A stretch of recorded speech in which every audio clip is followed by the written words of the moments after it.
Bismillahirrahmanirrahim. Assalamualaikum warahmatullahi wabarakatuh.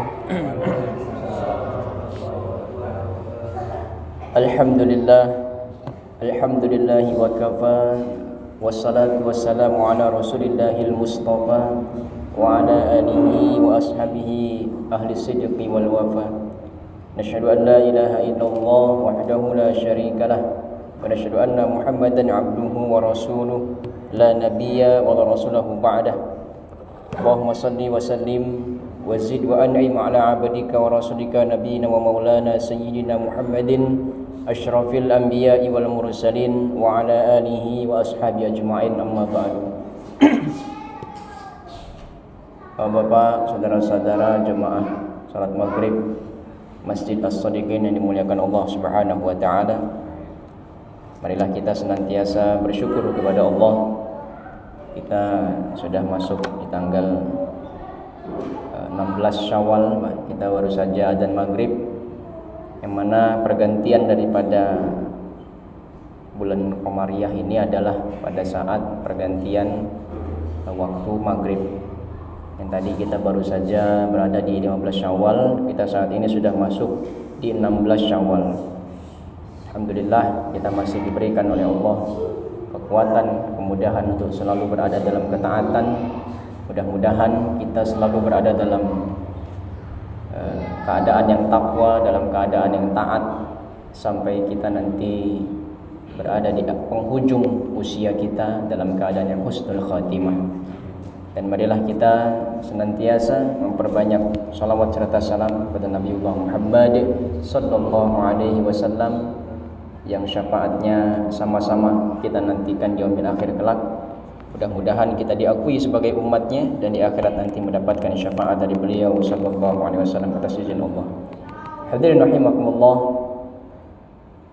kita memulai kembali kultum di waktu maghrib, yang mana 1 bulan sudah kita berada di Ramadan, tidak ada kultum maghrib. Kita saat ini insyaallah akan mulai kembali. Mungkin bisa diketahui bahwa setelah subuh dan setelah maghrib, bagaimana program dari Ketua DKM dan juga kesepakatan dengan peribadatan, kita akan adakan kultum, yang mana ini sama-sama kita niatkan untuk menambah pengetahuan keagamaan kita, dan mudah-mudahan apa yang kita dengarkan, apa yang kita sampaikan ini bisa kita terapkan dalam kehidupan kita sehari-hari. Pada kesempatan kultum kali ini, izinkan saya mengetengahkan sebuah Quran surat Al-Baqarah ayat 264, yang mana bunyinya A'udzubillahi minasyaitonirrajim. Ya ayyuhalladzina amanu la tubtilu shadaqatikum bil manni wal adza. Wahai orang-orang yang beriman, jangan kau batalkan amal salehmu, jangan kau batalkan sedekahmu, kebaikan-kebaikanmu dengan mengungkit-ungkit kebaikan itu dan menyakiti yang menerima kebaikan itu. Ayat ini merupakan firman Allah, yang mana ini diawali dengan ya ayyuhalladzina amanu, wahai orang-orang yang beriman. Jadi betul-betul orang beriman ini dipanggil terus oleh Allah Subhanahu wa taala di dalam Al-Qur'an.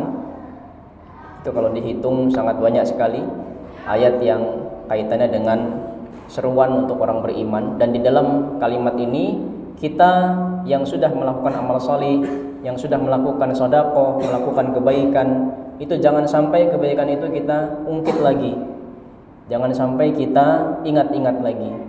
Bahkan ada rumus dari guru saya waktu itu, kebaikan yang kita lakukan kepada orang lain itu kita lupakan, tetapi kalau kebaikan orang kepada kita, justru itu yang kita ingat.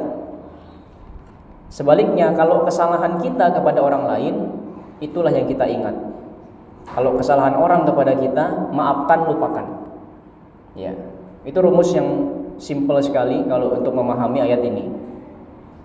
Jadi ya itu tadi rumusnya. Kalau kita punya kebaikan, maka kita akan tetap tawadhu, kita akan tetap rendah hati dan merasa kita belum banyak melakukan kebaikan, karena kita melupakan itu. Biarlah Allah yang mengingat kebaikan kita.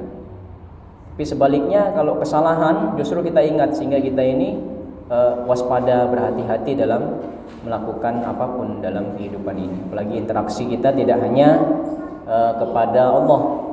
Mungkin kita baik kepada Allah, tetapi mungkin dengan sama manusia juga harus baik. Maka ada soleh secara hablum minallah, tetapi jangan lupa kita juga harus punya kesolehan sosial, kesolehan secara hablum minannas. Hadirin rahimakumullah, kaitannya dengan ayat ini juga kita diperintahkan agar apabila ada orang yang sudah menerima kebaikan kita itu, jangan sampai orang yang menerima kebaikan yang sudah kita lakukan itu merasa tersakiti, merasa kita gara-gara kita mengingat kebaikan itu sehingga dia merasa tersakiti. Kamu dulu pernah saya bantu ini, bantu itu dan lain sebagainya. Nah, itu sehingga muncul azza di sana. Ada sakit hati. Sehingga nanti masuk kepada hadis Rasulullah SAW yang mana di dalam sebutan Rasulullah SAW itu akan ada orang yang dia membawa amal kebaikan yang sangat banyak, tetapi itu semua bisa diberikan amal pahalanya itu kepada orang yang disakitinya. Ya, maka ini merupakan peringatan besar bagi kita yang mungkin sudah memiliki banyak kebaikan, apapun bentuk kebaikan itu, sedekahkah itu, memberikan ilmu kah, bantuan apapun, kita jangan sampai menyakiti yang menerima kebaikan.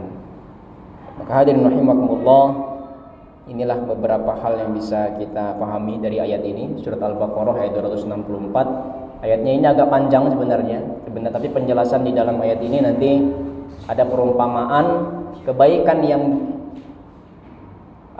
disebut-sebut tadi, diungkit tadi, itu akan diistilahkan sebagai tanah yang di atas batu yang licin, kemudian tanah itu ditimpa dengan hujan yang deras, maka hilang, tidak bersisa sama sekali.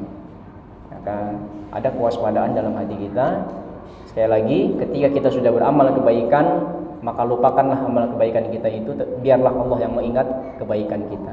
Tetapi kalau orang yang berbuat baik kepada kita, justru kita selalu ingat kebaikan sehingga kita selalu tawadhu, selalu merasa berterima kasih dan jauh dari sifat-sifat yang menghilangkan pahala dari amal kita. Demikian dapat saya sampaikan, kurang lebihnya mohon maaf, pada Allah mohon ampun. Saya akhiri dengan doa para majelis. Subhanakallahumma wabihamdika asyhadu an la ilaha illa anta astaghfiruka wa atubu ilaik. Wallahu taala a'lam bishawab. Assalamualaikum warahmatullahi wabarakatuh.